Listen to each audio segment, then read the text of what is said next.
በምስራቅ ጎጃም ዞን የማህበረሰቡን የጤና አገልግሎት ለማሻሻል የማህበረሰብ መድኃኒት ቤቶችን በ18 ወረዳዎች በመገንባት አገልግሎት እንዲሰጡም እየተሰራ ነው። በዞኑ በአነደድ ወረዳ ከ7 ሚሊዮን ብር በላይ ወጪ የተደረገበት የማህበረሰብ መድኃኒት ቤት ተጠናቆም ለአገልግሎት ክፍት ሆኗል። ተጨማሪውን ከየኔን ሀለሙ አብረን እንከታተል።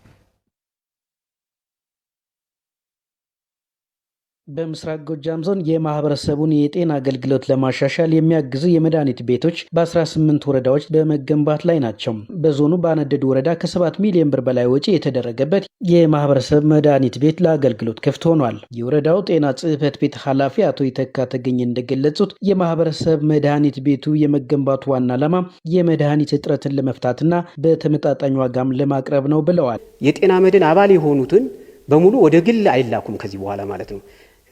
ሲቻል በጤና ጣቢያ ያገኙታል። ካላገኙ ደግሞ እዚህ እንዲያገኙ እናደርጋለን። ደህንነቱ፣ ፈዋሽነቱና ጥራቱ የተረጋገጠ መድኃኒት ተሸጥበታል ማለት ነው።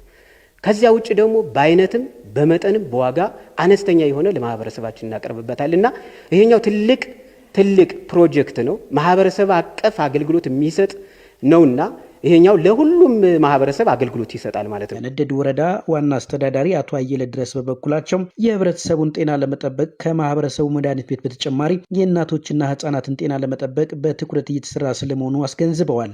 በዚህ በጀት ዓመት በተለይ ከጤናው ዘርፍ አኳያ ህብረተሰቡ ላይ በከፍተኛ ሁኔታ ጥያቄ ያነሳቸው የነበሩትን የህብረተሰቡን ጥያቄ የሚመልስ የኮሚኒቲ ፋርማሲ ግንባታ እንዲገነባ ተደርጓል። የኮሚኒቲ ፋርማሲው ከ7 ሚሊዮን ብር በላይ ፈጅቶ ወደ ስራ ጀምሯል። ባለሙያም ተቀጥሮለት ወደ ስራ የጀመረበት ሁኔታ ነው ያለው። ሁለተኛው ከጤና አኳያ የተከናወኑ ተግባራትን በተመለከተ ኦአር የሚባለው የእናቶች ቀዶ ሕክምና አገልግሎት መስጫ ተቋም ግንባታውን በተመለከተ ባለሙያ ተቀጥሮለት ስራ እንዲጀምር የማድረግ ስራ ሰርተናል። ሲቀጥል የኦዲተብል ፋርማሲ የሚባል ጤና ጣቢያ ላይ ያሉ መድኃኒት የሚገቡበትን ለኦዲት ፍንጭ እንዲሆኑ ለማድረግ ግንባታውን ገንብተን ማቴሪያሉን አሟልተን ወደ ስራ እንዲገባ የማድረግ ያለበት ሁኔታ ነው ያለው። ስለዚህ ጤና ላይ ያሉ ኢኒሼቲቮችን በመንግስት ኢኒሼቲቮችን በታቀደው ልክ ለመስራት ጥረት አድርገናል። ውጤታማ በሆነ መድም ተከናውናል ብለን የገመገምንበት ሁኔታ ነው።